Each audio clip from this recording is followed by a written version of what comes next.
You're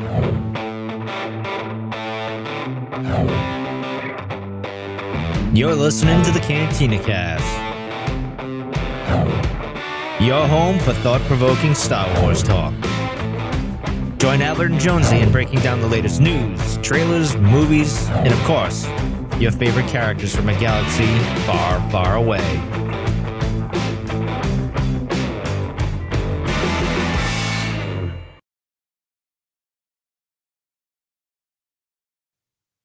Hello, everyone. Welcome to the Cantina Cast. My name is Albert Padilla, and this is episode 633, where tonight we're going to talk about Star Wars Celebration and Galaxy's Edge. As you guys know, I think last week now, it's been about a week, they announced a number of changes that are coming to Galaxy's Edge. When everything from changes to the rides to original trilogy characters coming back, and it really sparked a lot of excitement and interest for a number of folks, myself included, simply because, those are the characters that we grew up with. And so I thought on this show, we could actually go through, break down those changes, talk to some folks that know these types of parks really well and kind of speak to what that impact's going to be for the changes. That'll be a lot of fun. But then I also want to tail end with the Star Wars Celebration discussion. So as you guys know as well, Star Wars Celebration is coming up in 2027. Next year, it's not too soon to start talking about what we're going to do to plan and maybe provide some like tips and tricks on how best to attend those. Again, with some seasoned veterans. And I'm going to bring my first seasoned veteran on right now. You guys know him. He's been with me for a number of the shows now.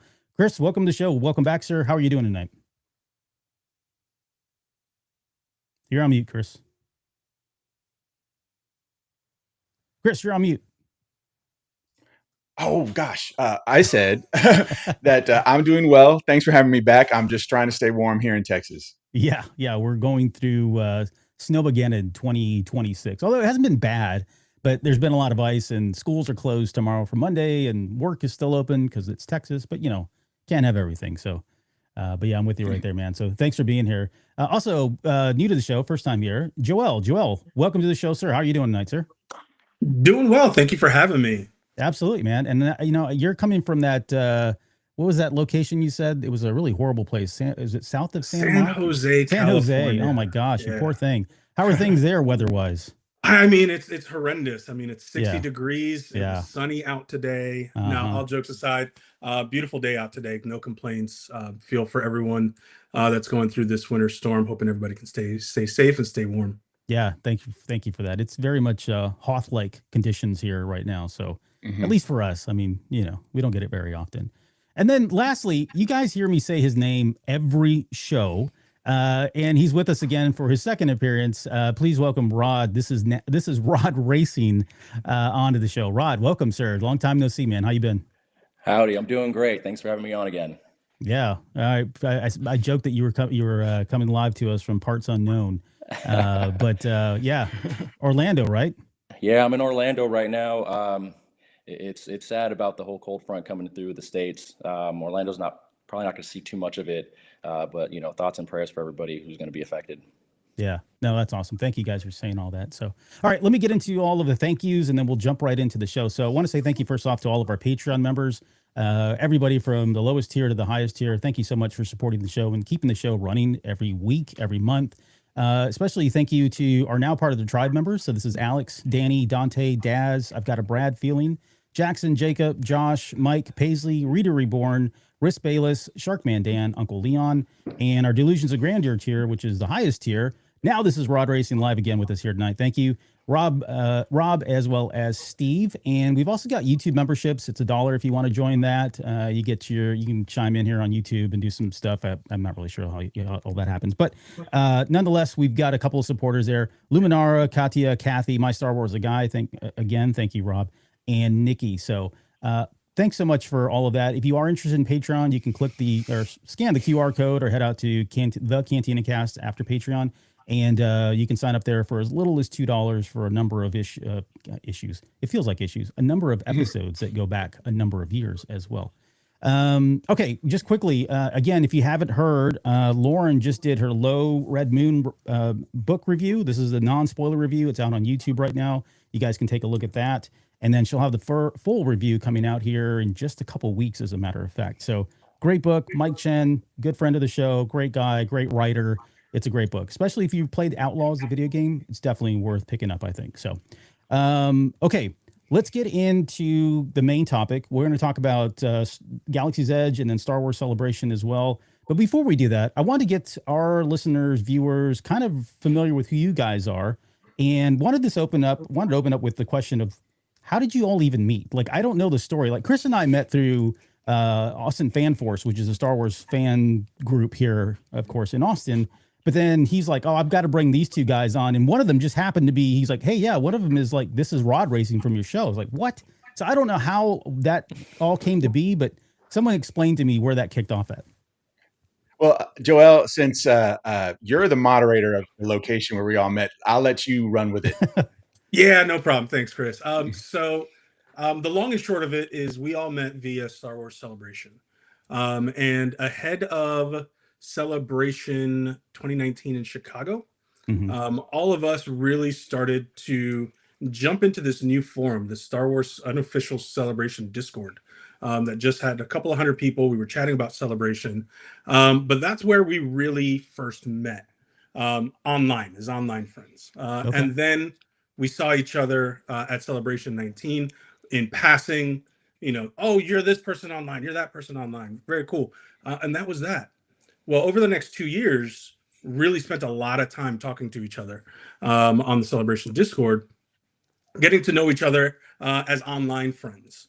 Well, through that, when the Star Wars Galactic Star Cruiser came out, I was lucky to be able to get in and purchase a room for the second maiden voyage. So it opened on March 1st. We were on, I had a room for March 3rd.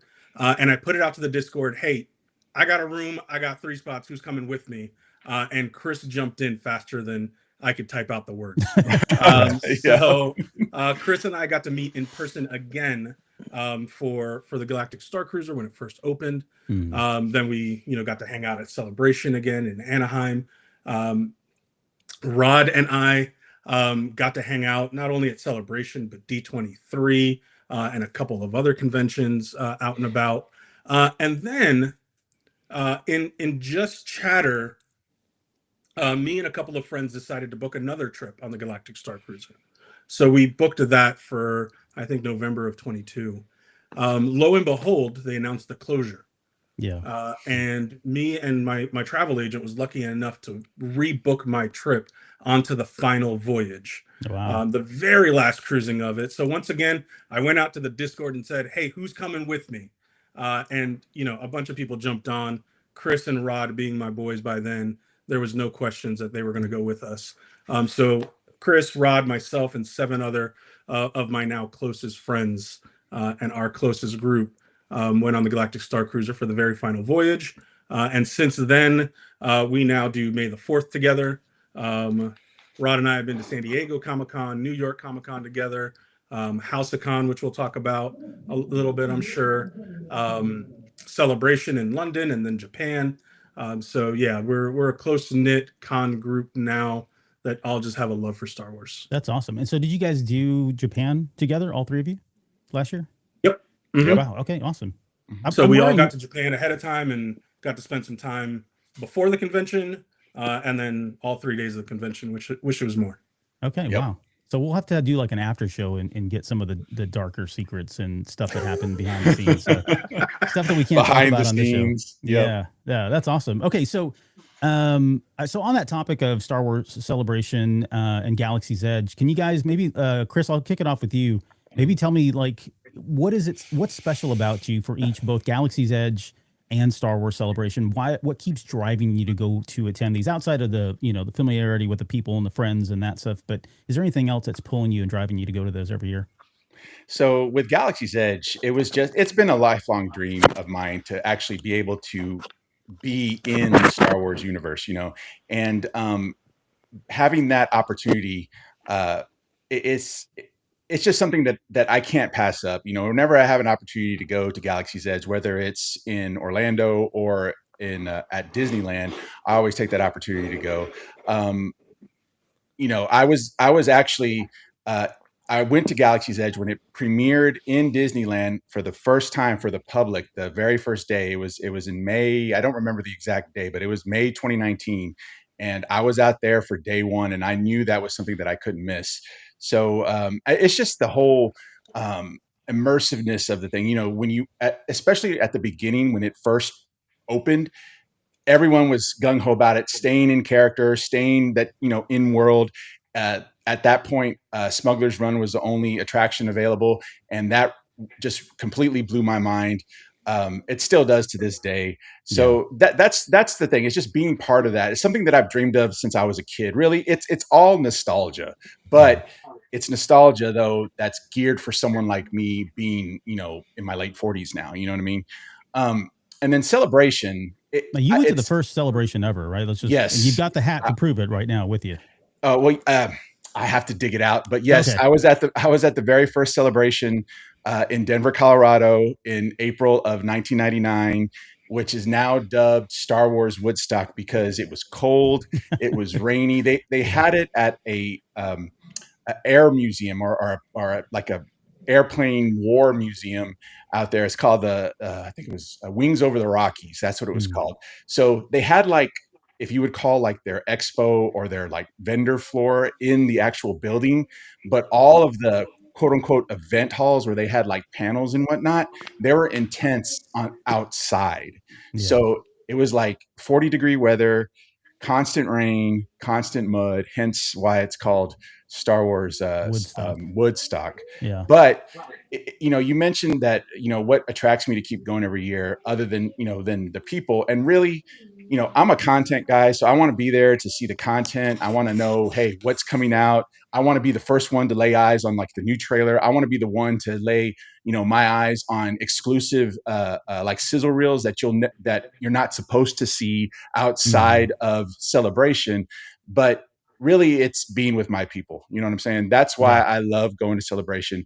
Yes, I love all that content. I love to grab an exclusive here and there, merchandise or whatever, but it's being with the people that really does it for me. And that's why I make it a point that if I'm healthy and I have the ability to go to every celebration, and before it was just stateside celebrations, you know, hey, you know, overseas international celebrations, I can let those go. Right. But knowing that these guys were in London and the content there was amazing, I had the worst case to FOMO I think anyone's ever had.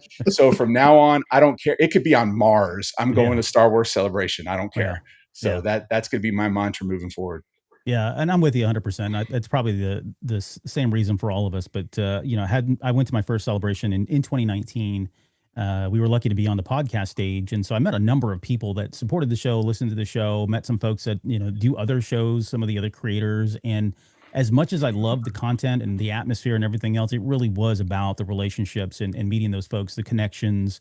I think we did like a podcast meetup with all the other podcasters, and then we had our own couple off type you know, meetups with our supporters, and those were just as fun, maybe even more fun. So that's really what stuck with me over the years. But speaking of supporters, Rod, I'm going to go to you next. What about you? Like Galaxy's Edge, you know, Celebration. First off, how many have you been to? Do you know off the top of your head how many you've been to each of those? And then what keeps you coming back to those? Sure. With Celebration, I've been to everyone since 2015 except 2016, England, Europe. Okay, yeah. And what started off as, I don't know, a very intense experience. I've never conned before that, never went to any of the cons or collectors cons or anything. And it was just a lot of Star Wars and in all the right ways. I found out about the droid building community, about the cosplay community. I found out about like all the exclusives and the meet and greets and the panels. I didn't know what panels were. It was cool. My first panel being the Darth Maul panel, and that blew me away. It was just amazing over and over again. But yeah, and then along the way you make friends, and then the community is super positive because despite everything that's going on in the world, everybody can be quiet a minute and then just focus on their appreciation for Star Wars, and you kind of see like how people's personalities and their demeanors change when they're in like the safe space of their fandom. So it was really interesting to see and to experience, and I can't wait to go every time I can. Yeah. How about Galaxy's Edge? How often do you get out there? Man, Galaxy's Edge, that was an intense that was the most intense experience when I went to for the first time. I didn't go immediately, but I definitely made sure to go alone. You know, I had a girlfriend at the time, and I was like, "Look, this has nothing to do with you. You can come the next day, but I just gotta." It's been me and Star Wars before you, so don't take it personal. And you know, I Right. went and I felt, and it was just like, for everybody who's been, it can be overwhelming, and I felt all those feelings that day. And then the next day, I was like, "Oh, look, there's this and there's that." Like, it didn't really bother me, but yeah, that was really cool. And I've been to plenty of times afterwards, luckily, and it's interesting to see all the how things evolve and how things change, and that they care about the experience. So it's nice. Yeah. Joel, for you, you'd mentioned you visit both of Galaxy, both, I guess now you call it East and West, or Disneyland, Yeah, Disney World. so How often do you get out there, and what's your take on Celebration for you? What's important there? man, I'm one of those people that's spoiled. I've been a Disney World annual pass holder for probably about a decade, Okay. and now I'm Wow. a Disneyland Magic Key holder as well, for the past 2 years. So I have annual passes to both parks, so I get to go fairly often. Yeah. Being in California, it's a 7-hour drive, or a 1-hour flight, down to Disneyland. My girlfriend's sister lives in San Diego, so we're down in the area fairly often. So go to Disneyland 4 or 5 times a year. And then Florida's home. It's where I grew up. It's where I went to college. It's where I had my formative years. So I still go back there regularly. I got season tickets to the University of Florida. So I go back to go watch a couple of football games every year and make an excuse to go to Disney World. Right. And of course, I'm swinging by Hollywood Studios and going to Galaxy's Edge every time.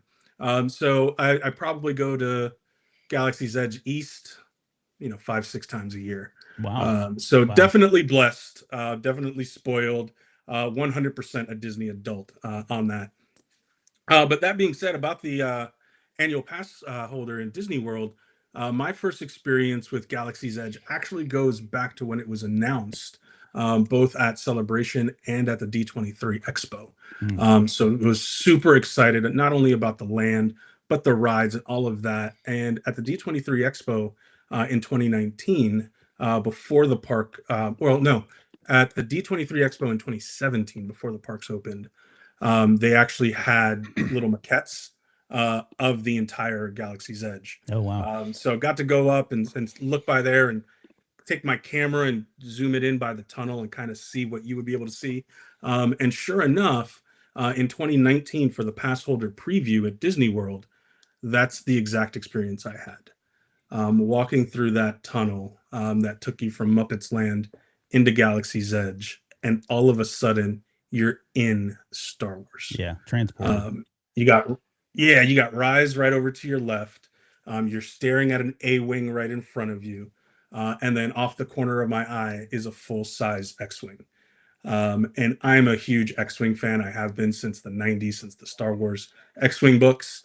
So I just ran, and there were Ran with tears in your eyes. There I'm were a sure. lot of tears. That would have been very emotional for me personally. Yeah. So just walking through the land and being in Star Wars was something that, that first experience, to Rod's point, you can't let it down. And then after that, every subsequent time, it's kind of like, hey, this is regular, with one exception. When you got to go on the Galactic Star Cruiser, it makes port above Batuu, and you transport to Galaxy's Edge and the Black Spire. Yeah. And you actually go there with missions. People have asked you to do things throughout the land. And you have the ability to spend a couple of hours in Galaxy's Edge running missions, doing the rides that have a little bit of extra oomph to them, because you're doing them to smuggle coaxium back to someone on the ship. So that was the other point where I really felt like I was part of Star Wars. Mhm. Yeah. We were dressed up. We were having a blast. So some great memories in Galaxy's Edge, for sure. Switching gears over to Celebration. My first Celebration was C5 in 2010 in Orlando. I was living in Orlando at the time, and I had driven by a bunch of billboards that said Star Wars Celebration. I was like, I don't know what this is, but it says Star Wars. This sounds pretty cool. So I happened to be off work on Saturday. So I was like, hey, let me just go over there. I drove over. I bought a 1-day ticket at the show. That doesn't happen anymore, by the way. We'll talk more about that later. Bought a 1-day ticket and went in and just walked around for the entire day. And again, just surrounded by Star Wars, surrounded by cosplay. Absolutely amazing. 2 years later in 2012, C6 was back in Orlando. That point, I got myself a 4-day badge. Went every day, went to panels. To Chris's point, fell in love with the content. Yeah. Getting to see George Lucas on stage, getting to see some of my heroes on stage talking about their memories, getting to see trailers for stuff that eventually never came out because George still owned things back then. Right. Was just phenomenal. So 2012 happened. From then on out, to Chris's point, I was just like, I'm never missing one of these again. They announced it was in Germany. I was like, well, I'm going to miss one. That's a little too far away. But I went to Anaheim in 2015. Then they announced London. I was like, ooh, yeah, that's a little too far away. And then London had all the Rogue One stuff. And I was just like, that's when I had my FOMO moment. I was just like, oh man, I could have been there. Yeah. So I promised myself after 2016 that I would never miss a celebration again. And sure enough, I haven't.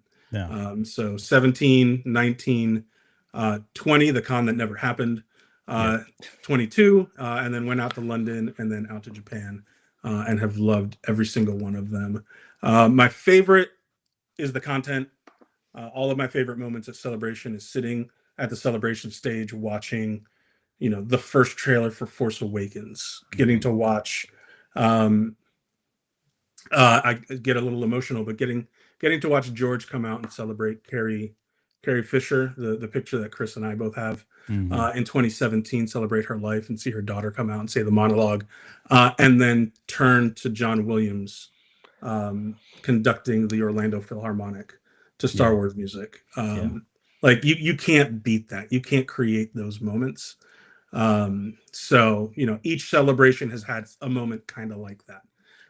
And it's something that I won't miss. Now I have all of these friends that I've developed through Celebration that I've met at the convention, and we carry it on, Chris and Rod being two of them.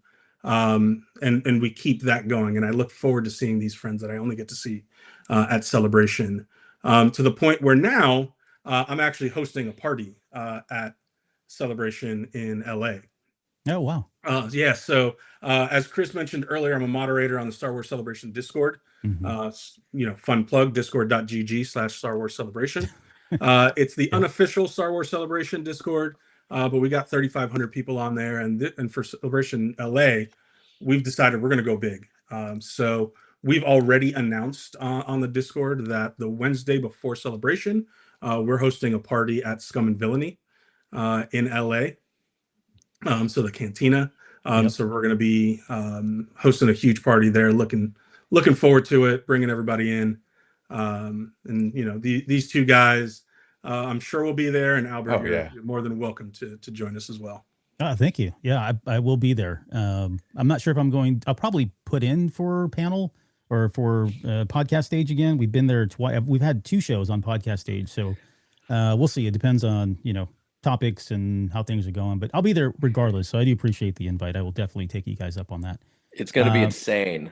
Absolutely insane next year. I can't imagine. I mean, that bar in itself is pretty insane already. Yeah. So, well, it's the people are amazing, and you get all of us in one room, and shenanigans and excitement happen. So it's definitely something you don't want to miss. Right. Okay, so before we get into like the breakdown of the changes, one last thing. I'm going to go off script. I'm putting you guys on the spot here. With your 2 hands, I want you to hold up. If I was to go to, let's just call it, we'll say Disneyland, how many days should I plan to attend just for the Star Wars content? Not everything else, but as a first-time goer, how many days should I go to get the full effect, to get to feel like I didn't miss anything? All right, so a count of 3. 1, 2, 3. 1, 1, 1. Oh, okay. So I have a caveat. 3 or 4. Okay. I got a caveat too. Caveats. So go ahead, Chris. Here's the caveat. So you can do everything, right? So you can get a reservation to build your lightsaber at Savi's workshop. You can get a reservation at Oga's Cantina. Those are 2. Since you haven't been before, you cannot go and not do those things. Okay. The only caveat is to make it multiple days if you can't get them both on the same day.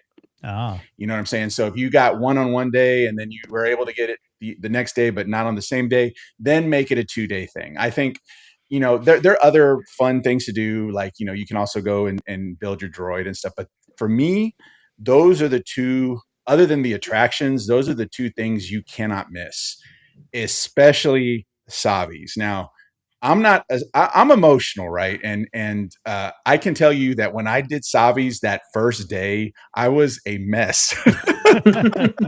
So just be prepared for that. I was a complete mess. I've seen the videos and I'm not prepared. Yeah. I had seen nothing. So I wasn't prepared at all. And so I came out of there and I was like, I need a moment.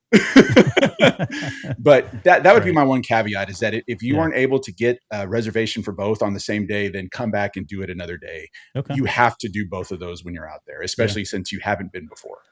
Joel, is that the same for you? I agree. You asked a very specific, nuanced question, which is how much time do you need to enjoy all of Galaxy's Edge? You can pull that off in one day. Okay. If you ask about how much you need to pull up to enjoy all of Disneyland, right, I would then tell you 3 days. One for Galaxy's Edge, one for Disneyland, one for California Adventure. So you'd want to split it up that way. But to Chris's point, yeah, you can absolutely master Galaxy's Edge in one day if you plan properly ahead, and get to do all the things in there and really enjoy it. Get some time to sit down and just take it all in, because it's a lot your first time. And then for Galaxy's Edge West specific, there is a nighttime show that you'd also want to make sure you take advantage of. Mm-hmm. So they offer a dining package where you get dinner and then you get prime seating for it. I would definitely recommend that for your first go around as well. An amazing show that encapsulates the Skywalker saga. It's told as if it was a fairy tale. And then it culminates with the fireworks that are happening behind Sleeping Beauty's castle. So the main street is having its fireworks show. Well, it just so happens that you can see it from Galaxy's Edge. In Batuu West specifically. So that happens behind you. And then you get all of the swell of John Williams music to play along with it. Got to do it.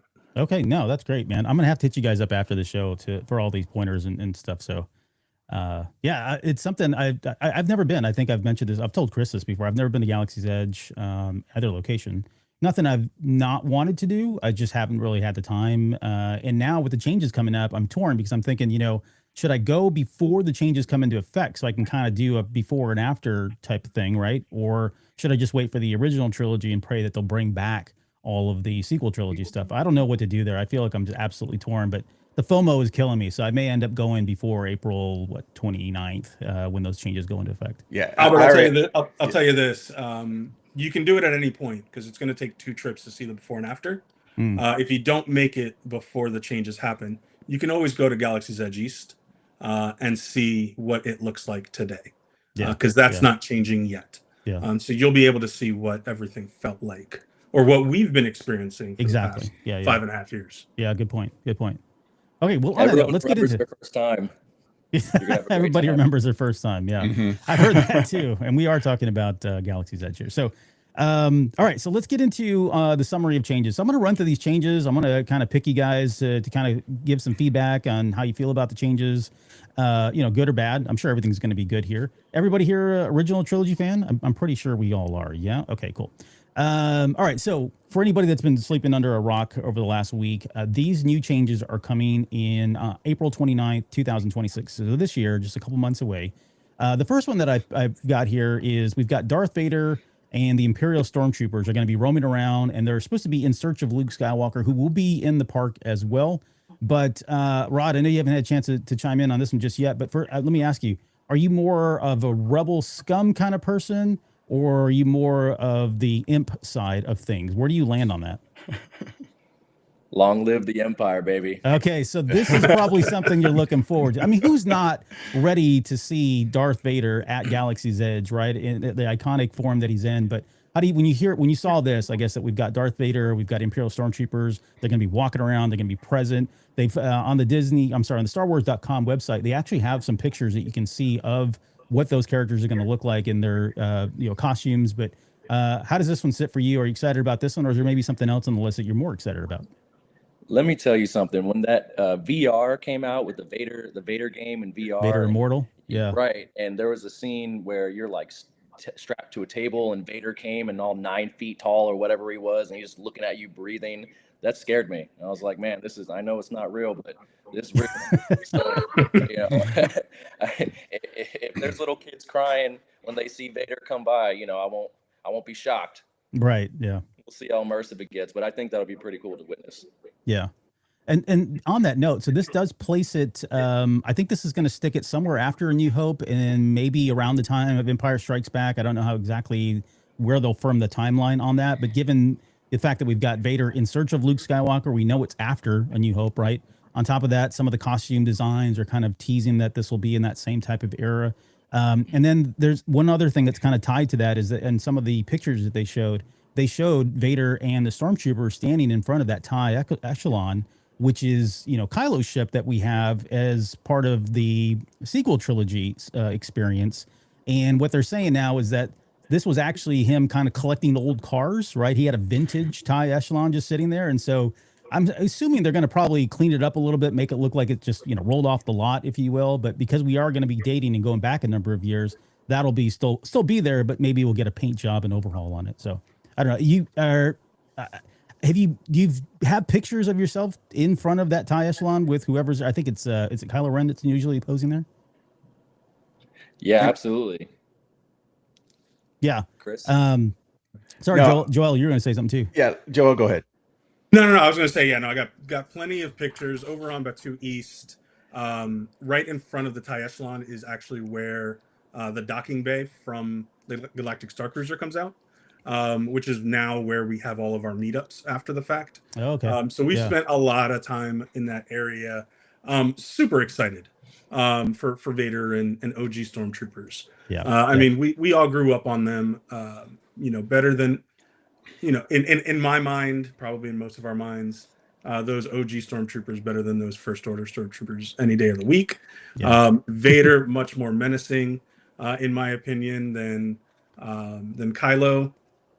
Even though Kylo, when he gets right in front of you, like, I just want to cower and run away. Happened multiple times. So they do a pretty good job in the portrayals then, I'm assuming. Oh yeah. Amazing jobs. Yeah, good job. But yeah, just to have Vader there,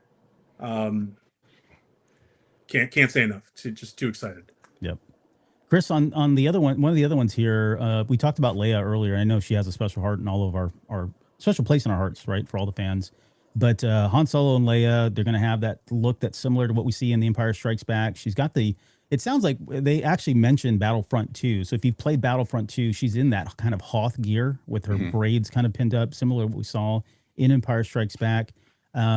This feels like it's going to be one of the bigger ones, right? People being able to go and take pictures with Leia, especially given that, Carrie's no longer with us. It seems like a really special moment. But I don't know. Any thoughts around Han and Leia being finally at Galaxy's Edge? I think it just completes everything that we were looking for as far as being fans of the original trilogy. You can have Vader and OG Stormies, you can have Luke, but to complete it, we have to have Leia and Han.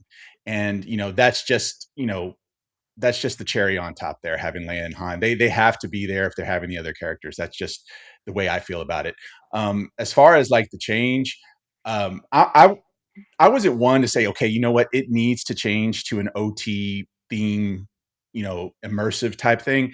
I felt that it was just, it's been we're going on 7 years now of having this, the same theme around it. Yeah, it took a little bit of a twist with the Galactic Star Cruiser and those that were able to take a voyage on the Halcyon. It was a little bit different. The immersiveness was a little different for them, but for people just going into Galaxy's Edge, either east or west, it was the same storyline. It was the same immersive experience. So that's why I'm happy for the change. That I think it's time. I think it's about time for it to have that change happen. I'm not one of those folks who said, oh, it needed to be OT to begin with because, this and that, or they just didn't like the sequels. Well, that's fine, you cannot like the sequels, but that's not why I'm happy about the change. That's not why I'm excited about the change. It's just, it's time. For me, in my opinion, it was time for them to change. And I think right now, we're coming up to the 50th anniversary of Star Wars, now is the appropriate time to do that. Yeah, no, 100% agree. And I've seen the people out there that are storming mad and or maybe even happy at this point because it's I told you so. This is what they should have done from the beginning. I've seen that discourse and it's kind of ridiculous, quite honestly. It's all about relevance, right? When Galaxy's Edge came out, we were around in the sequel trilogy era, and so it makes sense that you want to ride that wave. Now that the sequel trilogy is over for the most part, and things are winding down, and like you said, we got the 50th anniversary. It makes sense that they would go to this, and at some point, they're going to bring in the prequel trilogy era. Right? We'll see Anakin in there, and Padme, and everybody else.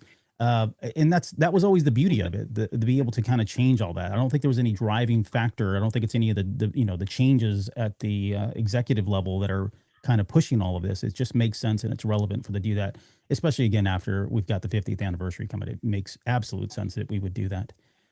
So I've mentioned this before on the show. Luke Skywalker is my hero, right? Ezra Bridger has gotten really close to that as a Star Wars Rebels fan.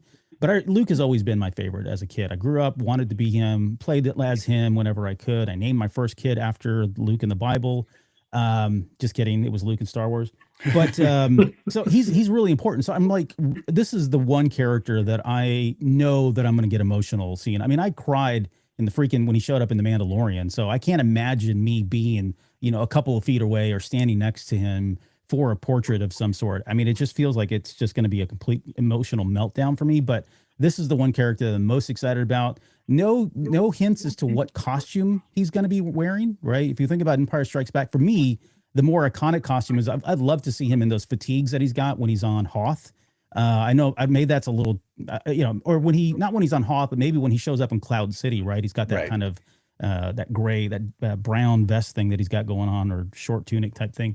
That's the look I'd like to see him in, but I wouldn't hate it if they brought him back as farm boy Luke, or maybe even as, X-Wing pilot Luke. He's got a couple different options here. Maybe they kind of give us a couple different ones here to pick from. But I guess for Chris, where does he sit with you? I guess Luke Skywalker, seeing him again, I guess maybe again for the first time, but now in a different era. So, we had this conversation back when we did that special show for Silver Leg's May the 4th event, remember? Yes. Yeah. And we kind of agreed that our hero when it comes to Star Wars is Luke. And I agree with you 100%. Regardless of what costume he's wearing or whatever, I'm going to get emotional. It's going to take me back to when I was like 6 or 7, and Toys R Us had like this event where it was like oh, don't you do it. Rod just made an obscene gesture. He sure did, for all us Gen X people. Toys R Us had an event, they were opening the store, they had characters there. Well, they had Vader and they had Luke. And I remember I was crying because I'm going to get misty eyed right now. I was crying because I saw Luke because he was my guy. To see him as, a late 40s person, I'm going to be pretty emotional. But for me, the costume doesn't really matter. Farm boy, Bespin, Jedi, it doesn't matter. It's Luke Skywalker with a lightsaber. I'm going to lose it. Yeah, 100% agree. Yeah. Anybody want to make a bet onto what color or what lightsaber he'll be carrying around? Oh, that's a great question. It's tricky because, we had a stint where Luke was out in West, and it was Return of the Jedi Luke. In the so he's had his own lightsaber. Yeah, so he had his new green one. I would venture to say probably that one, so that he's not holding Anakin's saber. But man, the blue Anakin saber is, in my mind, iconic. Of course, I know it's canonically it's lost until it's found in Force Awakens. So curious what happens there. But if I was a betting man, I'd say probably closer to Return of the Jedi Luke. Okay, on there. So possible we could see him as the Man in Black, right, with the black Mhm, outfit if they mhm. go the Jedi route too. So And it yeah, would make sense because then that Luke can cross over into the Mando and Grogu area, and still be canonically there. yeah, good point. Whereas Luke, or Han and Leia might not venture that far. Not sure if we get Vader to cross paths with him at all. So yeah, that era Luke would make a lot of sense. Yep. Mhm. I would We've agree also with that. got. Yeah, go ahead. Sorry. No, I said I would agree with that. Yeah. So they did mention that Rey, R2, Ahsoka, and Chewie are all going to stay there. But the idea that we're going to get a Chewie and Han together now is pretty fascinating. I'm curious as to what you guys think. Do you think they're going to put them out in the Millennium Falcon? Do you think we're going to get a Chewie we're home moment for that, as maybe as far as the promotion goes? This is another one that's kind of a special moment for me. I mean, I really liked Solo: A Star Wars Story. It wasn't my favorite Star Wars movie, but just being able to see them and once I started watching the movie, I felt like Alden was Han Solo, right? I felt like he Mhm. was absolutely Harrison Ford in every way, so it never bothered me in any way. But seeing that origin story was pretty special. And so again, another one of those things where if I'm there, I know myself, I think I'm going to get pretty emotional just seeing those two characters standing side by side or walking around, talking, interacting with folks as they're walking through the park. That seems pretty special. Yeah, I would agree 100%. I mean, you're taking me back now to, remember what I said when we did the top 3 moments of Force Awakens for the Force Awakens 10th anniversary, and one of my top 3 moments was like Was that your moment? seeing Han and Chewie piloting the Millennium Falcon for like 3 seconds Right, yeah. as they're coming down to Starkiller Base. Yeah, if I see them together, it's going to be another emotion moment. To go back to Celebration, probably the second best moment of any celebration was the first time anyone saw or heard Chewie were home. So, Mhm. so yeah, if they're going to be there, it's definitely going to be an emotional moment. Again, you know, when I went to Galaxy's Edge the first time, and yes, it was the sequel trilogy, it was still emotional because you like Joel was saying, we saw an A-wing, we saw a full-size X-wing, which is my favorite ship. We saw a full-size Millennium Falcon, and it was emotional in its own right. To have the characters that we grew up with there at that same time with those same artifacts is going to be emotional. Yeah, Um, yeah. I'm like I said, I'm completely excited for this. I'm getting all jitters now because of it. It's definitely going to be an emotional moment. Yep. I think it's worth mentioning how a lot of the characters at the parks have helmets on and they have approved sayings. So if we can see, Han willy nilly just off the cuff say some fun stuff, I think that would be really interesting for everybody around. And outside like the best possible case scenario of like Jar Jar appearing, I think it's pretty awesome that we have that to look forward to. Yeah. I'm waiting for that one. At some point it's going to happen. And they should get like, I'm not saying he's not busy, but I'm at best. I mean, come on, dude, just throw it on for a couple, nights. Yep. That'd be really amazing. Yeah. And so Smuggler's Run. So Chris, we talked about this on the preview of 2026 episode that we did a couple weeks ago. But that Smuggler's Run change is coming in May. I've had the opportunity and the fortune to live vicariously through a number of people that have, recorded that and filmed, put it out on YouTube. So I'm familiar with the ride, although I've never been in it. But when you see the changes that are coming, and we've got now Mando and Grogu, I mean, and it looks like in some of the concept art, there's a moment there where you can see them going to Bespin and a couple other things. But I guess maybe Rod, I don't know. What are your thoughts on Smuggler's Run? Is that one of your favorite rides? That experience, what's that like? And how excited are you about Din Djarin, the Mando, and Grogu coming to change things up a little bit? I'm looking forward to it. I think Smuggler's Run is my favorite part about Galaxy's Edge. There's a lot of replayability there, doing the different jobs, and then having like a new map, a new experience, new parts of the story with the new characters and the immersion. I think it's only going to be a value add. So I'm looking forward to it for sure. Yeah. So, quick question. Sorry, have the three of you been? I'm sorry if I missed this, but have the three of you been to Galaxy's Edge at the same time ever? Oh yeah, Oh yes. multiple times. Did you go to the Smuggler's Run ride and do the So, parts together? I was about to say, I have to disagree with Rod. Smuggler's Run is probably not my favorite ride on there. Rise is definitely better. However, Smuggler's Run, when you're Russell. riding the ride with 5 of your closest friends, Yeah, far yeah, surpasses it. yeah. It's Yeah, like So being when on you a get to go multiplayer on there game with with them. your chosen crew, Yeah, then it's the ride's completely different. yeah, Because you get to chat about it going in, argue about who's going to sit where, do the ride, and then come off and argue about who didn't hit the right button at the right time. Who screwed up? Uh, Right? Yeah. Yeah, so I'm stoked to do Smuggler's Run, very similar to how we do Star Tours, where you get on the ride and you don't know where you're going to go. Mhm. Smuggler's Run is going to allow us to do that, especially those first couple of run throughs that you go there, you really don't know, and you have no repeats. But getting to do it with a bunch of your closest friends, man, Chris, Rod, we need to set a date. We need to get the crew together so that we can just spend all day in the Smuggler's Run line. A Yep. couple of pit stops at Oga's to refuel, Yep. and then go some more. Joel, you make Definitely. the best engineer by far. But Thanks. which Albert, if you're not the engineer, quote, is the most boring job that you have on the Falcon. Right, Some people okay. enjoy it, but for the most part, from what I hear, people try to avoid being the engineer. They want to either be the pilot, obviously, Sure. or a gunner. Yeah. So those are the 3 jobs: pilot, gunner, and engineer. And But for yeah, but for the new ride, the engineer is going to have a lot of say so. Now, exactly. so they're bringing more content to the engineer, more power to the Mhm. engineer, which is really cool. Yeah. So we'll have to fight and argue around who's going to sit where when. Exactly. Yeah, it sounds exciting. I can't wait to see the changes that they're making. I think we also mentioned in that show, it sounds like they're kind of upgrading some of the graphics as well. So we'll see what that looks like and just how more immersive it is. Although it's hard to believe that it'd be any more immersive, but if the graphics get better, that's certainly going to be the case here.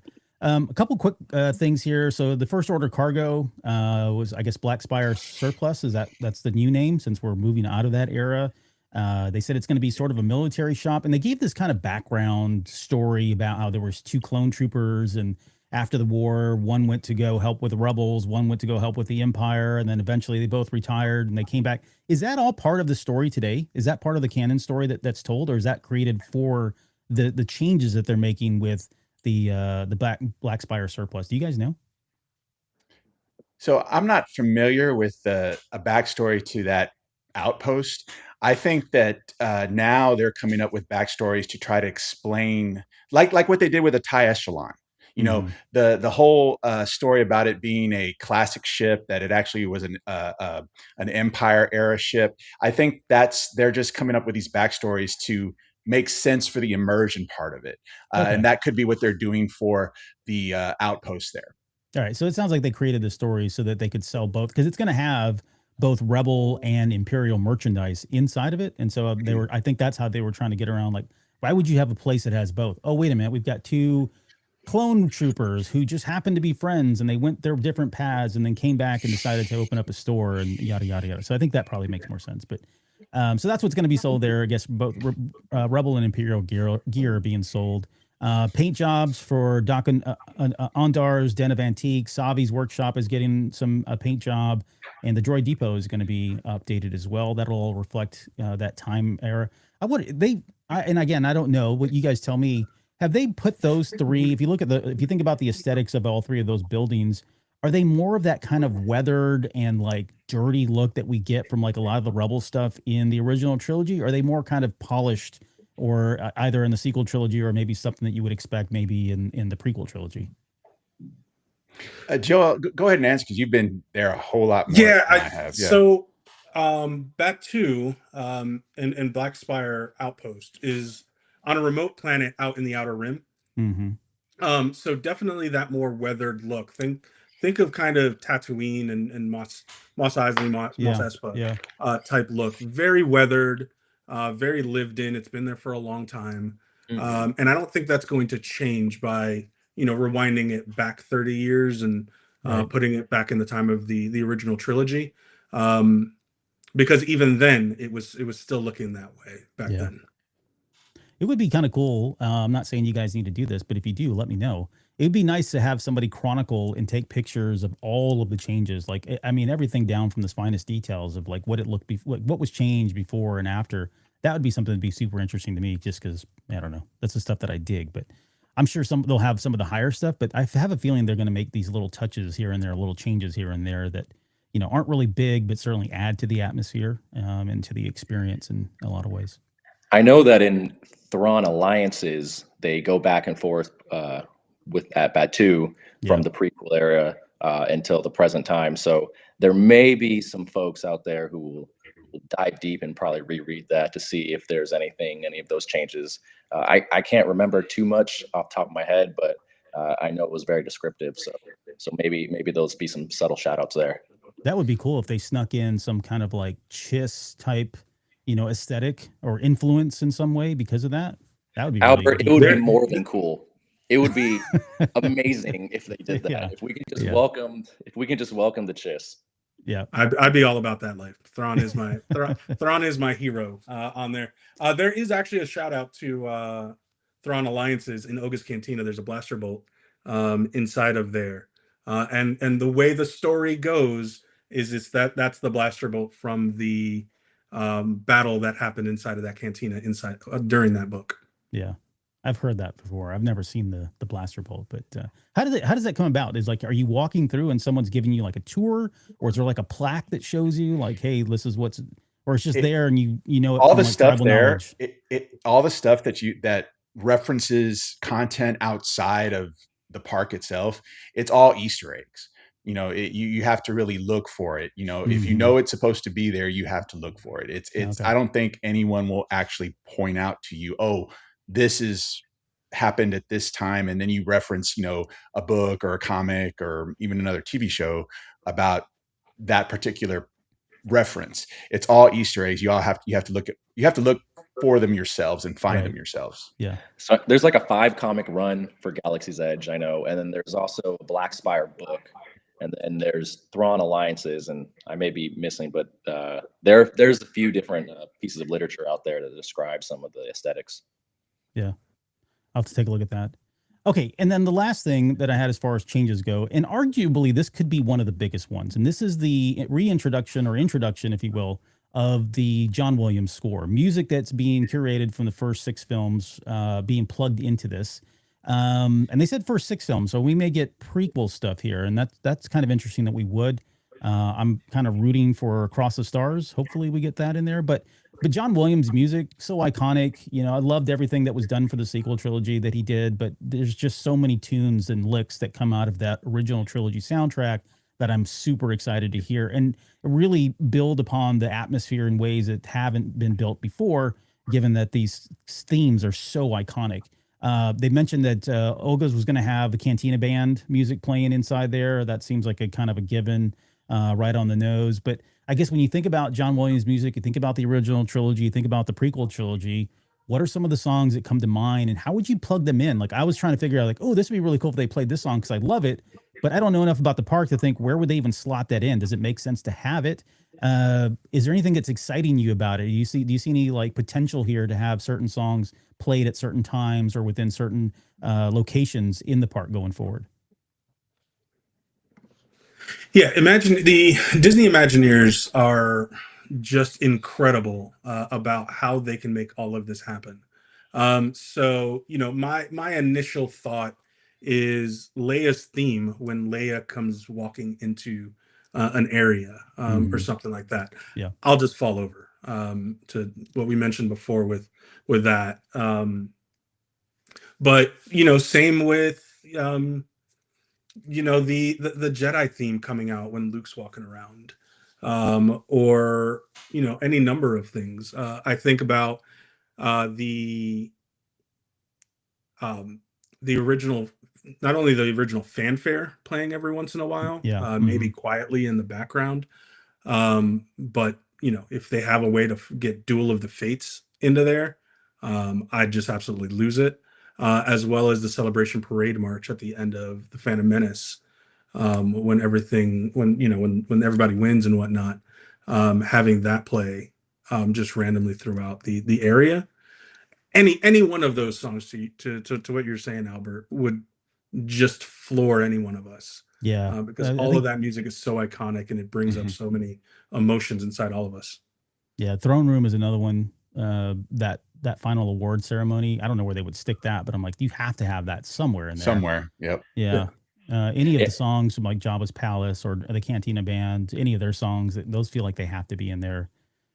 Sorry, Chris, what were you gonna say? No, I was just agreeing with you. They have to. They'll find a way to put it in. I guess what I was looking for is obviously, uh, uh, Joel mentioned when Luke appears, the Jedi theme, the Force theme. Uh, I would love it, and then this is what I kind of expected, but it didn't happen, and I wasn't too disappointed. It's like when you walk through that tunnel, and then the sound from Disneyland, Hollywood Studios kind of dies out, and then you get the sound of being on Batuu. I was hoping to hear the Star Wars fanfare there. You know, that would be perfect. Then the next obvious thing is when you're by the Ty Echelon and Vader's walking around, you have the Imperial March. That us fanboys will just lose it there when that happens. I think for me those would be the two obvious places to have the music from the original trilogy play. I just want to mention that everyone talks about, oh, we need John Williams music. We need John Williams music. John Williams did score the Galaxy's music Edge, that's playing at Galaxy's Edge right now. Yeah. So it's yeah. not like we haven't had him there, but it's just the music from the first 6 films that we haven't had, we weren't privy to. It's just what he specifically scored for Galaxy's Edge. So John Williams has been a part of it. So let's not everyone think that he wasn't, but it's just those iconic pieces that we need to have with the original trilogy characters out there roaming around Batuu. Yeah. Rod, you were going to add something? Yeah, even if they don't have the actual music that we all know and love, or maybe just some like remix version. I know on the YouTube, Star Wars came out with some lo-fi tracks. So even if there's like remixed versions of the songs that we all like, and especially at the cantina or whatnot, if they're just playing it for the vibes, it sounds cool, but it's also chill, and you can hang out. But there's a lot of room to really explore and see what fits in different parts of the park. Yeah. So I like all these changes. I'm super happy with, super excited about. But then it does kind of change the continuity of the park, right? You've got a couple different eras now playing in the park. I don't know how they explain all that. I guess as people that have attended this, does that distract from anything from you? Does it take away anything? How do you guys feel about these changes and kind of having, one foot in this era, one foot in this era? Does it break the continuity for you or the experience of the immersiveness in any way? I mean, the simple answer is no. Disney does this in the parks no matter what. You go from Tomorrowland to Fantasyland, Adventureland, and you're constantly Yeah, good moving point. through these different areas. Mhm. What's really unique and what Disney does well is that you never see 2 Mickeys, even though there might be 6 roaming around the park in different costumes in different eras. You only have the ability to see one, and then you have to walk to go find a different one. Right. The layout for Galaxy's Edge, there's so many curves and walkways that as long as I don't see Rey and Vader when I turn my head left and right, like I don't think it really matters. Mhm. If I have to walk 50 feet after seeing, Rey to go hunt down, Vader and the OG stormtroopers, that's okay. Disney will change the scenery just enough. As you're walking, the sequel music will fade, and the original trilogy music will come in, and you'll just be in a different era. No different than if we're just watching clips online, and we jump from one clip to another. Yeah. Chris, how about you? So I think I agree with Joel. The Imagineers really have that down to ensure. Actually, that goes all the way back to Disneyland and Walt Disney. He was the one that said, "Hey, I can't have a cowboy that's supposed to be in Frontierland get to his spot by walking through Tomorrowland." Yeah, So yeah. that's why he had those tunnels built underneath Disneyland so that the cast members who are dressed as a specific character can get to where they need to get to, but not cross a land they're not supposed to be in, or maybe another version of the same character. Like, he brought up a two Mickeys, not having two Mickeys cross each other. So they actually have that down pat. The one area that if someone is truly looking at that immersiveness to stay, intact, is Smuggler's Run. Because Smuggler's Run is smack dab in the middle of where the original trilogy era is supposed to be, but it's going to be Mando Grogu in the Mandoverse era. Yeah. So that is going to be where I think they're going to have to really pull out some tricks to make sure that the immersiveness kind of remains intact. And to just follow up on that a little bit, I know we've gotten a lot of feedback. I've heard a lot of feedback of people saying, oh, no one's sad about losing the immersiveness. No one's sad about moving the era to the original trilogy for some of the land. And that is really not true. There are purists who are like, hey, we don't want the immersiveness to be broken. There are people that are fans of the sequel trilogy that are like, yeah, we kind of like it where it's at right now. Then there's parents of children who the sequel trilogy is their Star Wars, and they're diehard fans, and they have said, hey, we're not happy that you're taking away our children's favorite characters to appease Gen X and their favorite characters from the original trilogy. So it's not 100% that everyone is 100% on board with these changes. There are factions out there. You just have to know where to look, where they're actually like, yeah, we're not 100% happy with this. So, but back to the original question, that is the whole Smuggler's Run being in the Mandoverse. That is where I think they're going to have to pull some real good tricks to keep that immersiveness, intact. Yeah, there's only a few constants there are quite a few constants in this universe, and one of them is that not all Star Wars fans are going to be happy with anything, right? So I guess it's bound to happen. People are going to be upset, and I understand the immersiveness part of it. That's why I asked the question, because I've heard a lot of good feedback about how when you go there, you just feel like you're in this era, and having these different timelines now feels like they could break it. But to the points that you guys have made, it sounds like there are a couple things they could do to kind of help that, at least make it segue and transition a little bit easier for you. So good points there. Rod, did you have anything else? that you wanted to add? Yeah. I think it would be fun if everyone's favorite Star Wars pal was there. Doesn't matter what trilogy they were in. I'd be more concerned about some of the guests that kind of ruined that immersion. When you're out and about out in the parks, you get a hit or miss. You can get some pretty excited guests that could, maybe spoil it for some. But most part, I wouldn't have an issue with, I wouldn't have an issue with anybody from prequel and sequel hanging out. Yeah, I it's think all fun. Yeah, you're not trying to call out Chris, are you, right now? maybe a little bit. Okay. So you're looking over there. I was like, is he talking about Chris? No. All right. No. All right. Any final thoughts, I guess, on the changes that are coming to the park before we kind of move into talking more about Celebration? All right, let's transition. Let's talk about Celebration. So, Chris, I'm sorry. You had a question. I knew you threw a question out there about what was coming next with Galaxy's Edge. Tell me more about that. Well, this is just pure speculation on my part, just basically seeing how this area has evolved since it debuted in 2019.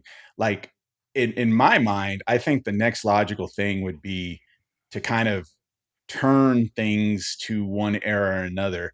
And as obviously as we see here with, the changes being made to Smuggler's Run, the changes coming as far as what characters would be available, like, would they pull the trigger and say, hey, we're just going to make everything one era, which would mean changes to rides like Rise, which would have to be renamed. I mean, it could easily be rethemed, but it would have to be renamed, obviously.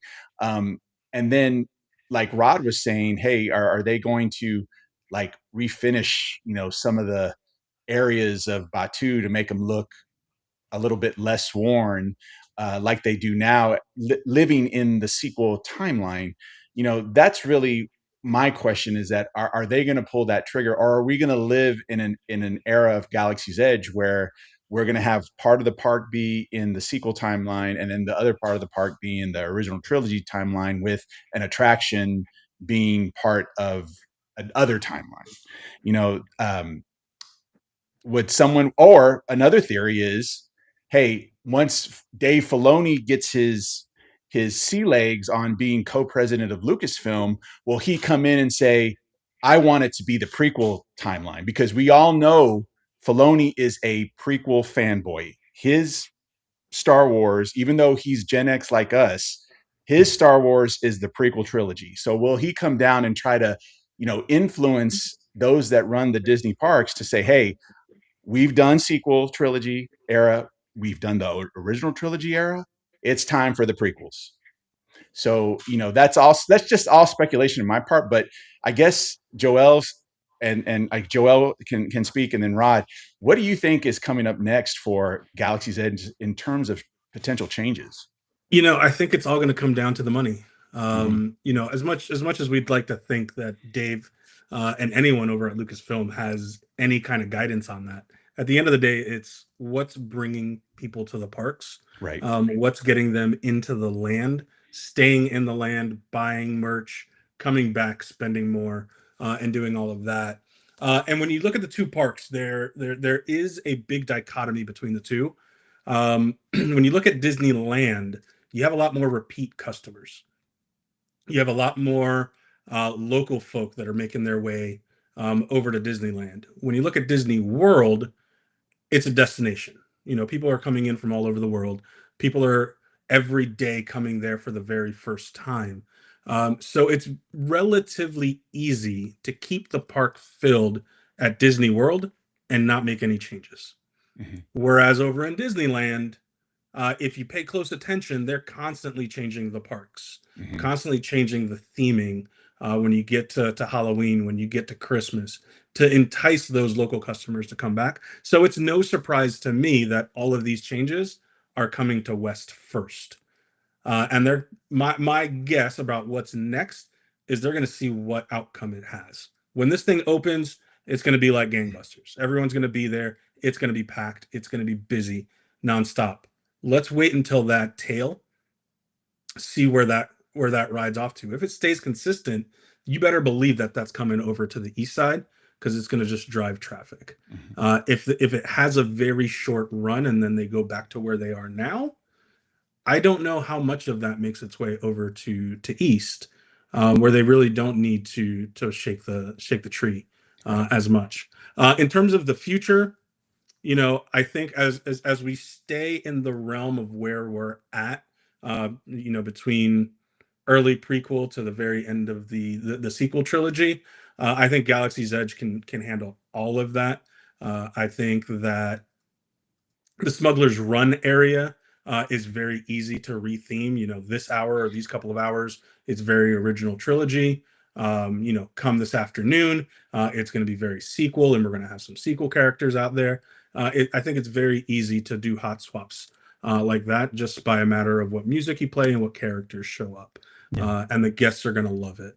And as more movies come out, as more shows come out, you can bring those characters in as we build, or if we build back to the High Republic, or if we build out to the New Jedi Order. Mm-hmm. Then I got some question marks. How do you theme this for that? How do you fit this story in there? That I don't know as much. So, Rod, it looks like you have some stuff to say. Chris, Joel, you guys gave great answers. The only thing left to be said is, I don't know, Misa want to see the prequel. Okie day. There you go. That's all I want. That'll be a fun time. So, but I think you guys have pretty much analyzed it pretty well. And I think so. If you think about the timeline, so Galaxy's Edge opened 2019. 2019. Mm-hmm. We're making changes 7 years later. You add 7 years to 2026. That puts us at 2033. So we're playing around with that 30th anniversary of like the Clone Wars, Revenge of the Sith era. That seems like appropriate, especially since they've opened this bag and they said, "Oh, look, we're going to do the original trilogy." Me, as an outsider looking in regards to your experience, I'm thinking, okay, the next logical step would be to go to the prequel era some 7 years later. That would put a lot of the people that are sequel or prequel fans in that age range of like 40, 50 years old. So, I mean, it makes sense that where you want to hit them before they get any older so they can come and put the money into it. But at the same time, you guys make some good points. I mean, we don't know the future of Star Wars. We don't know exactly how many eras are going to start opening up, whether they flash forward to New Jedi Order, we go back to the High Republic, maybe we go back to Dawn of the Jedi. A lot of how well those movies do will shape the outcome of what we can expect at Galaxy's Edge and other things as well, right? They do influence the parks in a lot of ways. So it's really kind of it's always in motion is the future, as a wise man once said. Cook, Albert, cook, prequels. Let's do it. Prequels, yeah. He's all for it. Let's do it. Okay, let's with the time that we got left here, let's talk about Celebration. So, I remember when I went to my first Celebration, which was 2019, like I said, I had no idea what I was doing. In fact, I went and bought my ticket because I was like, oh, I really want to go to this. And then I applied for the podcaster stage and then I got it. And then they're like, oh, you get a free pass, even though I'd already paid for my passes. And then even just the overwhelmingness of getting there and finding a place to stay, ended up staying with some folks, part of the show, which was really fun. So all that I didn't have any problems there, but there's a lot of stuff that goes into planning for Celebration. And I think after going the second time, I felt like a veteran. I was like, oh man, this is easy. I walk in the park. There were still some challenges there, right? So I want to spend this time to kind of talk about the process that you guys go through as hardcore attendees, and especially Star Wars attendees. But talk about the Celebration process that you go through. Maybe provide some like tips and tricks, things that people should be thinking about. Maybe things that need to be on the radar now, given that we're about a year away from that. What can we expect in terms of when tickets go on sale versus hotel blocks? All of that stuff I kind of want to flesh out on the show. So, Chris, I know this is something that's really close to your heart, but maybe we start with, I guess, where do you want to start with? Do you want to start with the securing of the tickets? And when can we expect those tickets to go on sale for Celebration 2027?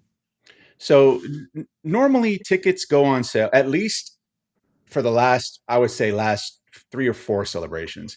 The tickets would normally go on sale approximately 13 months to a year before the event itself. If I could give anyone any advice on keeping up to date with the dates and like when the actual link goes live, is make sure you follow all of Star Wars Celebration social media and make sure that, whatever platform it's on, that you have your notifications turned on. I know I was able to score my first VIP badge back in Celebration Orlando in 2017 because I did that. If I didn't do that, I would have never been able to score that VIP badge. And now, with the popularity of Celebration, if you don't hop on as soon as that link becomes live, you may miss out on a 4-day badge. So the key is that would be my one recommendation, is to follow all Star Wars Celebration social media and make sure your notifications are turned on, because here in the last like 3 or 4 celebrations, maybe 5 celebrations, the tickets selling, the ticket acquiring process has kind of stabilized to where it's the same every one. Before that, go all the way to the first celebration to probably Celebration 6, it was the Wild West. I think I remember for Celebration 5, I think tickets went on sale like 6 months beforehand or something like that. It was the Wild West. No, it was 6, because they didn't know they were going to do 6. They did 6, and it was like, hey, 6 months ahead of time, here's tickets. So, but like I said, here the last couple of times since Reed Pop has been in charge, it's kind of been, status quo again, 13 to 12 months before the event, and then make sure that you follow social media. The guy who has the utmost experience with this is here. That's why I wanted him to be on the show. That is Joel. So I will let him take the rest. Yeah, I think, Chris, you nailed it on the head. Follow Star Wars Celebration on all social media. Make sure you have notifications turned on, because that's where you're going to get the most up-to-date official information that's out there. Because what's going to happen is, as we get closer to all of these dates, there's all sorts of wild speculation. Oh Mhm. yeah, happens every And time. someone will make a wild speculation, someone else will run with it, and all of a sudden it's gospel. Mhm. And the things that I've seen preached as truth that couldn't be further from it about Celebration is just hilarious. So make sure to follow Star Wars Celebration on socials. StarWarsCelebration.com is your Bible. If you want anything to do with Star Wars Celebration, that's where all of the official content is. That's where all the announcements, that's where all the links will live. So once we get into the heart of it, I literally make that page my homepage just to make sure if there's any sneaky update that they make, like I'm on it and I'm aware to it. Yeah. So that's the official side of things. Right. If you ask me about tips and tricks, I can take you over to the unofficial side.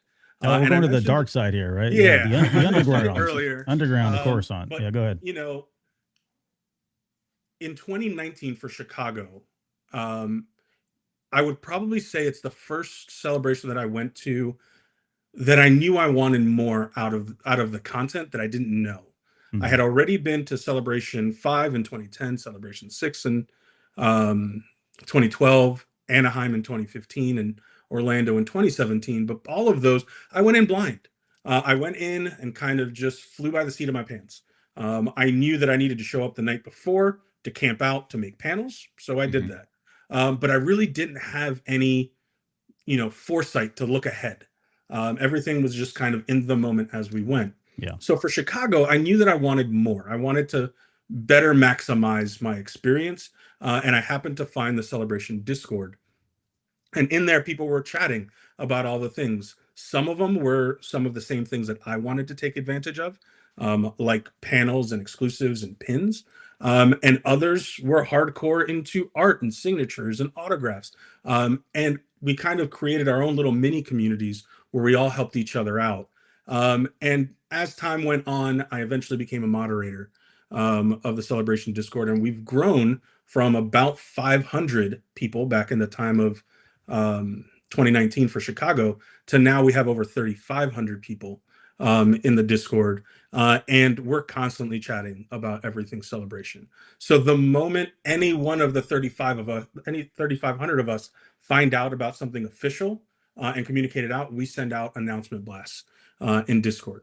We are chatting months in advance about what's to come. We've already been discussing for months about tickets and what are some of the tips and tricks around securing tickets, potentially securing VIP, which is another behemoth in and of itself.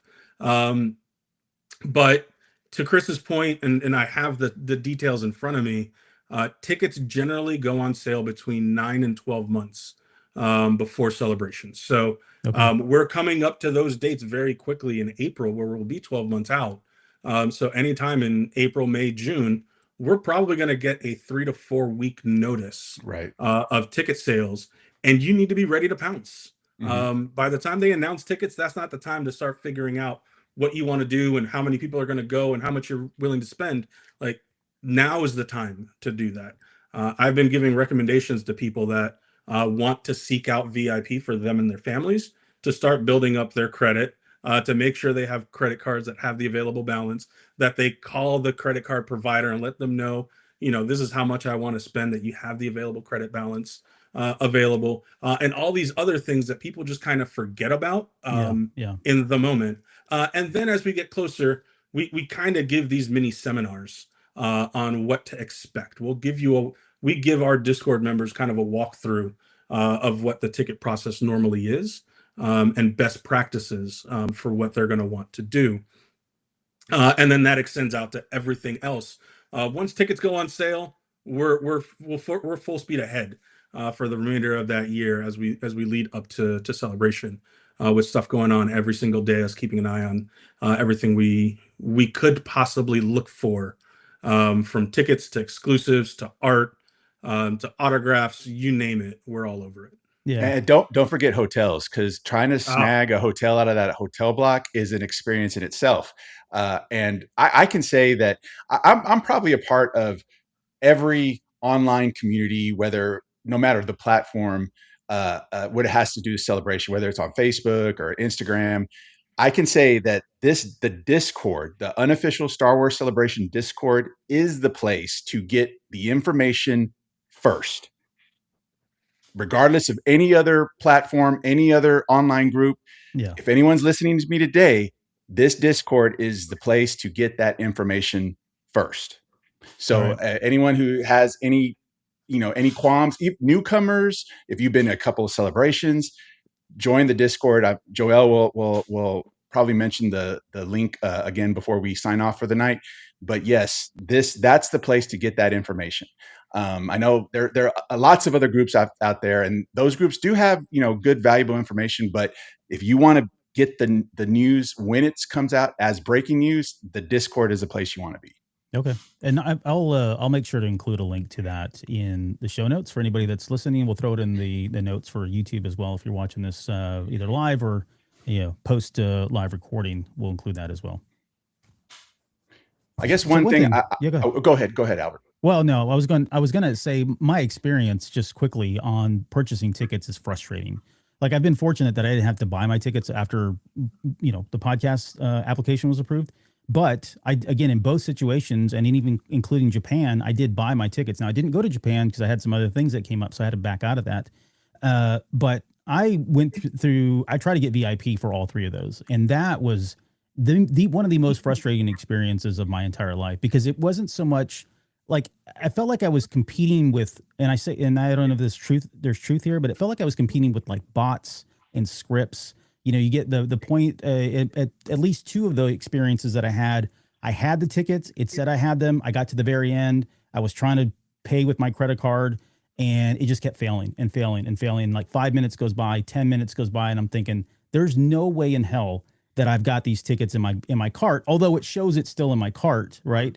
And eventually you see on social media somewhere, all tickets are sold out, and yet it's still showing that I've got 2 tickets that I've secured for VIP. That's the frustrating experience. And I don't know who's responsible for that. I don't know if there's anything that can be done about that. It's not unique to Star Wars Celebration. I can think of other things I've tried to buy tickets for, whether it's like a Pearl Jam concert or something else, where you get to the very end, suddenly you're just stonewalled. You can't do anything. And you're led to believe you've got something that you don't. Do you guys have is there anything that you guys know? I don't have any insight into why that's even happening. And I assume it's just traffic or whatever else. But for me as a customer, when it shows I've got 2 tickets in my cart, I feel like I've secured those. It feels like it's a done deal, right? I had to wait through all of the other stuff and slamming spam over and over again just to get those 2 tickets in my cart. But once I got them, it feels like that should be done. I should have that secured, and hasn't been the case. So I don't know. What do you guys think about that? Have you had the same experience? What's going on here? Or am I just being, a Karen? So Albert, it's funny you say that. The tip there is just to keep trying, because what may show up as sold out, or there's not any left, there's still tickets in people's carts, and for whatever reason they can't complete the transaction. So the tip there is to keep having faith and keep trying and keep refreshing and keep trying and keep refreshing, because the system will fake you out. I've seen things in the past where they'll announce it like an hour after it was open. Somebody's like, "Oh, I was able to get a ticket," or "Oh, I was getting the ticket that I wanted," and everybody's like, "What are you talking about? It said sold out." I was like, "Well, I just kept trying." So it can be fickle there, but just keep at it. Use the force. There you go. That's true. I think after 30 minutes, I pretty much had given up on those 2 occasions.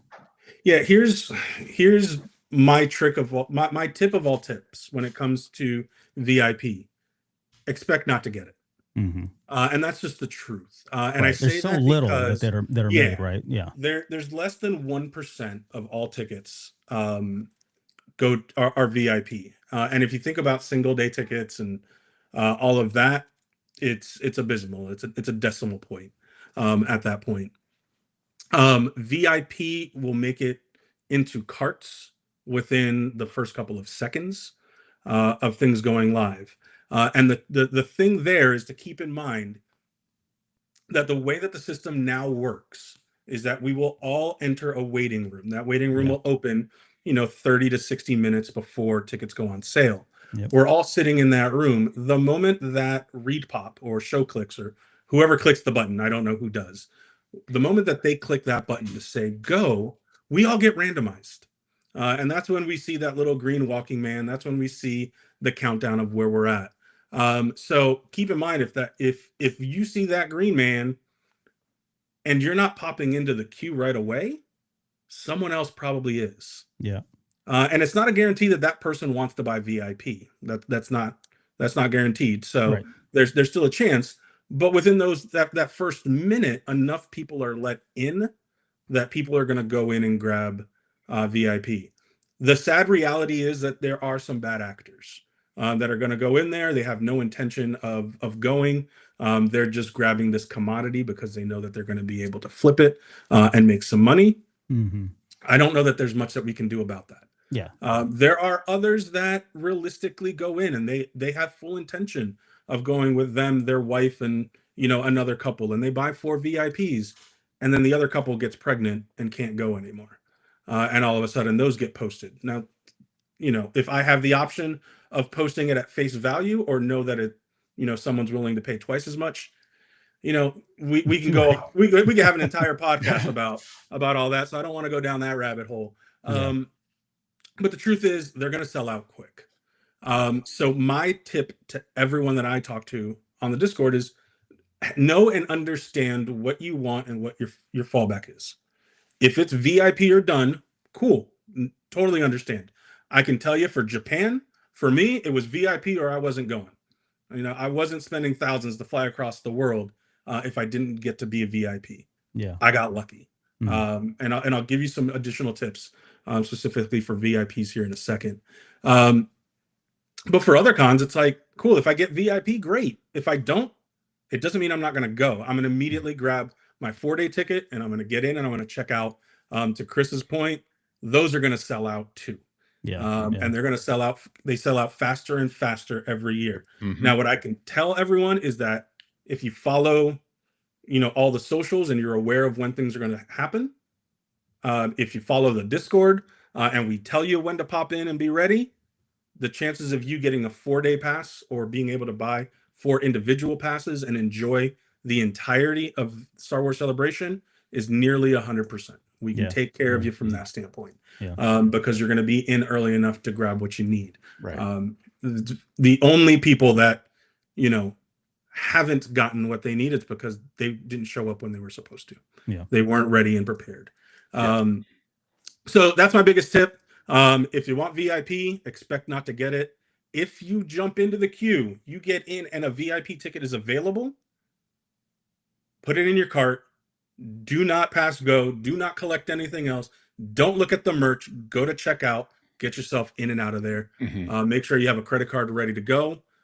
Make sure you know that stuff. Have it ready. I always have my credit card on my screen. I actually put it into a Post-it note on my screen so I can copy and paste just in case Apple Pay or something else backfires or doesn't work.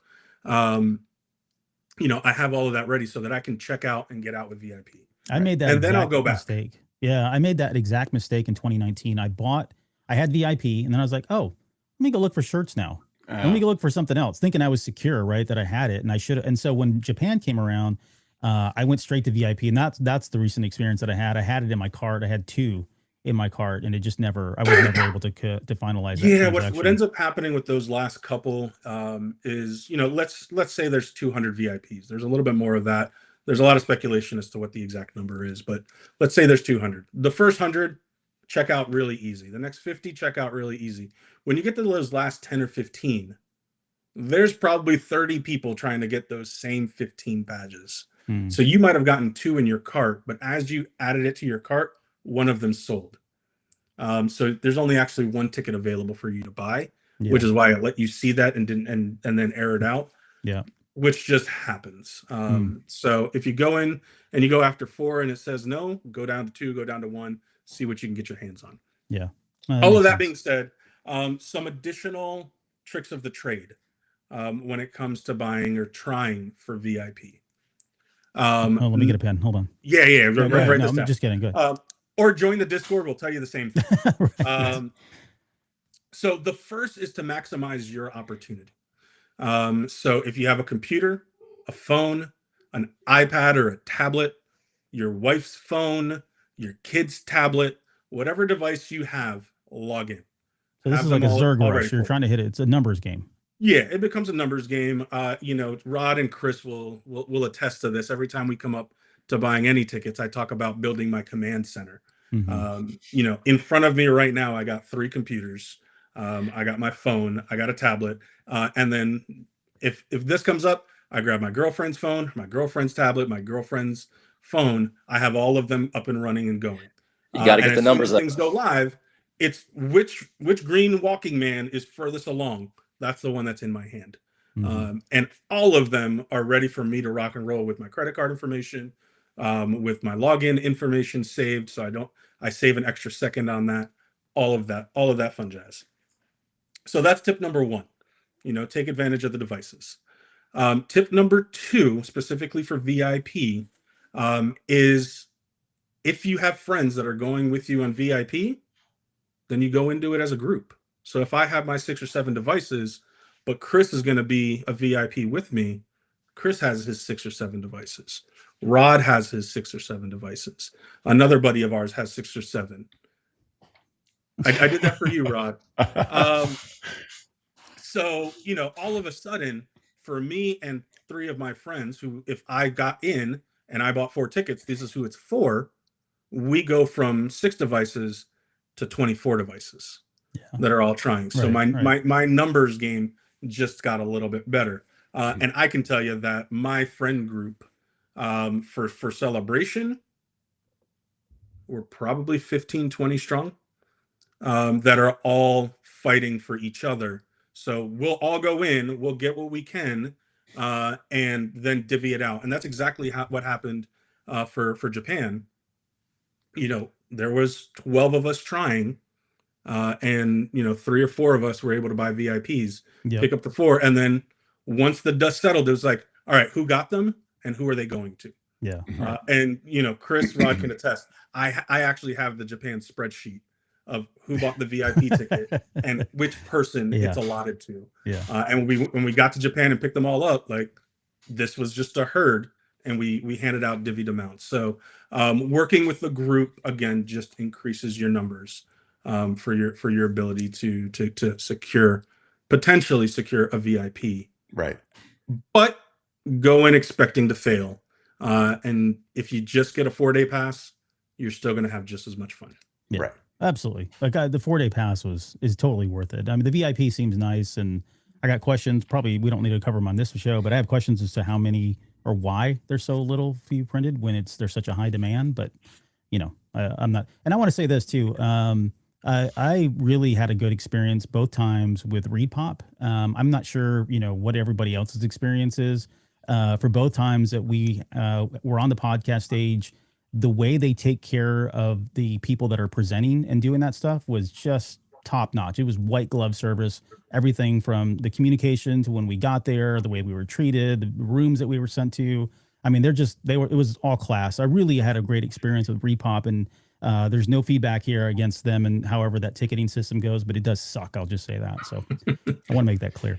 Yeah, I know a couple of recommendations have been made to if they could use a similar platform like Ticketmaster uses, where if you get tickets in your cart, you have like 5 minutes to complete your purchase, or else they go back into the pot. You know, exactly. Yeah, they don't have that. It's literally, if you got them, you have to make sure you complete your checkout process, because if not, they could get sold right out from under you. Right. Just You like got them, but Joel you don't was got saying. them. Yeah. Yeah, you got them, but you don't got them. Exactly.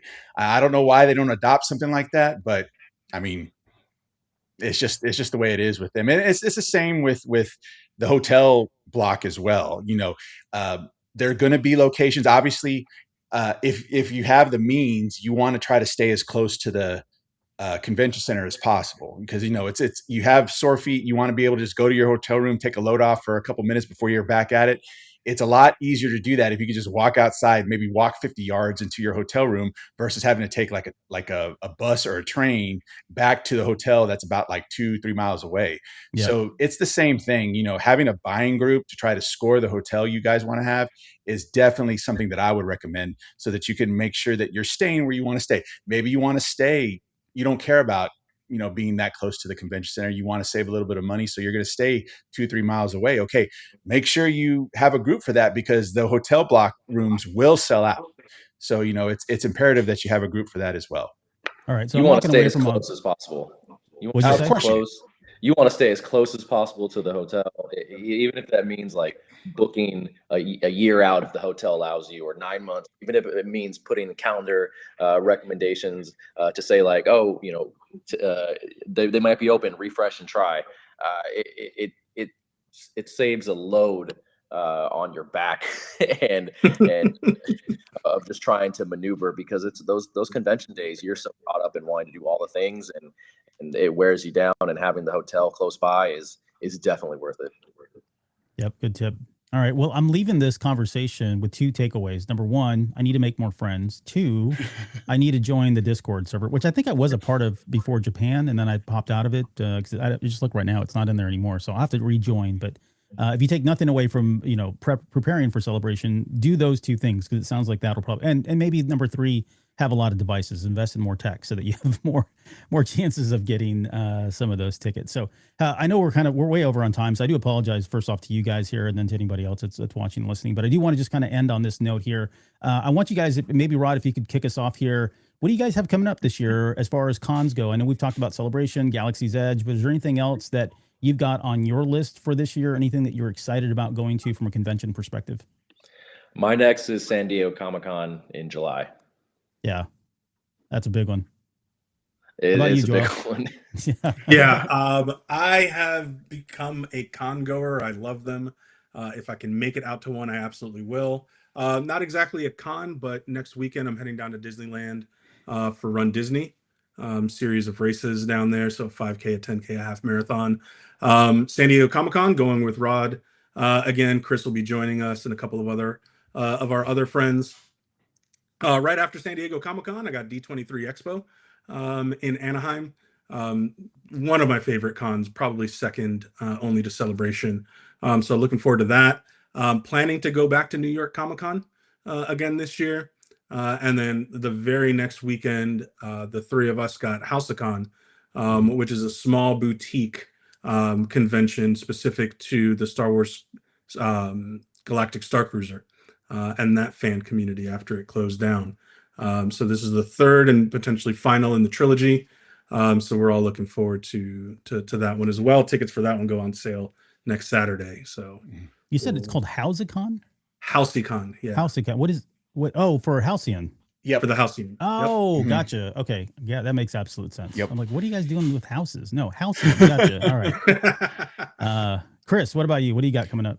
So I'm this year I'm going to be going to my first San Diego Comic-Con ever. So I'm ready to be overwhelmed, because I've heard the happy stories, and then I've heard the horror stories. So I'm ready to experience it all. I'm going back to Rebel Scum Con in August. I'm going to be going to Space Con in June. I do want to try and go to both New York Comic-Con again. That will be my first time going. And then I want to go back to D23. The last time I went to D23 was in 2019 before The Rise of Skywalker. And I had a great time there, and I'm looking to go back. So that's what's kind of on my plate when it comes to cons this year. It's kind of going to be probably my busiest year ever attending cons. So I'm looking forward to it. Very cool. I'll have to get you guys the social media handles for you as well, so we can throw them in the comments. People can follow you guys and live vicariously through all your experiences here over the next year. Just quickly in the comments, we got a Pokemon says, even if you don't get that close to a hotel, keep checking for both Anaheim and London.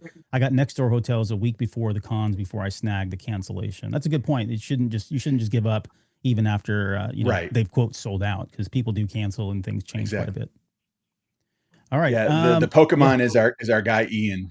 Ian. Okay. Yeah, that's one of our guys. That's one of our guys, Ian. Yep. But now Jones. Voyage. Yeah. Mhm. Okay. Hey, before we wrap up here, I just want to say thank you again. First off, 3 of you guys, thank you so much for being on the show. I learned a lot, honestly, about Celebration and some stuff about what do you call it? Galaxy's Edge more Galaxy's than anything, Edge. really. I learned more about Galaxy's Edge than I did Celebration, but there was some good stuff in there for both. So thank you guys for coming on here, for being on the show. Rod, special thank you for being such a big Patreon member and supporter of the show. This show wouldn't happen without you, quite honestly. So kind of a little shy that you even joined. Hey, so again, I want to quickly plug that Lauren's got her preview video out right now for Low Red Moon. That is the Mike Chen book that's come out based on Star Wars Outlaws. I know I've been talking about doing some more Force Awakens 10th anniversary, even though we're no longer in the 10th anniversary. I do have those. We've just had a number of stuff that have come up. So I do want to get back on some of that. And then we've got a whole lot of other things. If you didn't watch the 2026 preview show that Chris and I did a couple weeks ago, check that out. There's a lot of stuff in there that we've got to talk about. And if you're a comic book fan, some of the stuff that's been happening in the comics has been pretty big. So I'm a little behind on those as well. But again, these are all good problems to have given how much content we've had come out. So let me go around the room here and just say thank you and see if there's any last comments or shout outs. Chris, I'll start with you. Just thanks for having me on again. I really appreciate it. I have a great time doing these, and hopefully I'll have the opportunity to do one again soon. And everyone out there listening, join the Discord for Star Wars Celebration, the unofficial Star Wars Celebration Discord. So that way, when the time comes, you're in, and we can help you out to get whatever you need to get out of Star Wars Celebration 2027 for the 50th anniversary. Yep, absolutely. Joel, how about you? Yeah. Number one, primarily, thank you for the invite. Had a blast over the last bit talking all things Star Wars. Shameless plug for the Discord, discord.gg/Star Wars Celebration. We couldn't have made it more easy to find. Yeah. If you look for Star Wars Celebration Discord, you'll find us. Okay. So come on in, join. My handle on there is flat with 2 T's. Feel free to tag me, reach out to me. I'm more than happy to talk Star Wars Celebration all day, every day. Awesome. Thank you, sir, for being here. And Rod, end with the best here. What you got? First and foremost, thanks for having me on. The only plug I have is that I'm about halfway through Master of Evil, the book, and I can tell you there is no mention of Batuu or Galaxy's Edge. So leave you with that. Okay, it's ominous. Hey, on that note, I'll break a little bit of news here. So we've been trying to get Adam Christopher on the show. We've been working with him over the last couple of weeks, and he's going to make it. So we've officially committed to with them over at Random House Worlds, and I've been talking to Adam offline as well. So we're just trying to work out the dates, but he's going to come on. We're going to talk a little bit about Master of Evil because a lot of people have already talked about it, and the book's been out for a couple months. But then he really wants to just hang out and talk. So he kind of did that last time he came onto the show. So we're going to have a great time. So Lauren and I will be hosting that show whenever we can make that happen. I'm expecting that to happen probably within the next 2 weeks if things can line up. We just got to get all our questions and everything approved by Random House. So that's official. It's going to happen. It's just a matter of when now. So hopefully you got 2 weeks to finish that book so you can join us on that show and listen in, watch, and maybe ask some questions of Adam Christopher as well. He's a great guy, man. He's really, really good. So, okay. Well, I'm going to end the show there. Again, thanks everybody for being here. Thanks for watching and supporting the show. And we'll see you guys here on the next one.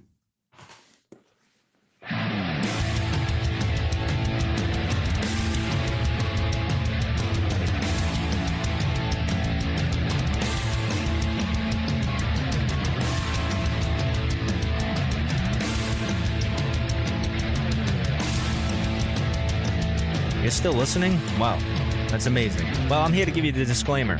Normally we do a big, long, drawn-out disclaimer thing saying what's what and who's what and all that other stuff, but I think you guys kind of know that Lucasfilm and Disney have no affiliation with us at all, and we have none with them. We talk about Star Wars, which is their property and all that other good, fun stuff, but I think you can tell which is our stuff and which is their stuff. If you can't, well, then send a lawyer to send an email to me and I'll be glad to chat with them. Other than that, you know what's what, so that's your disclaimer.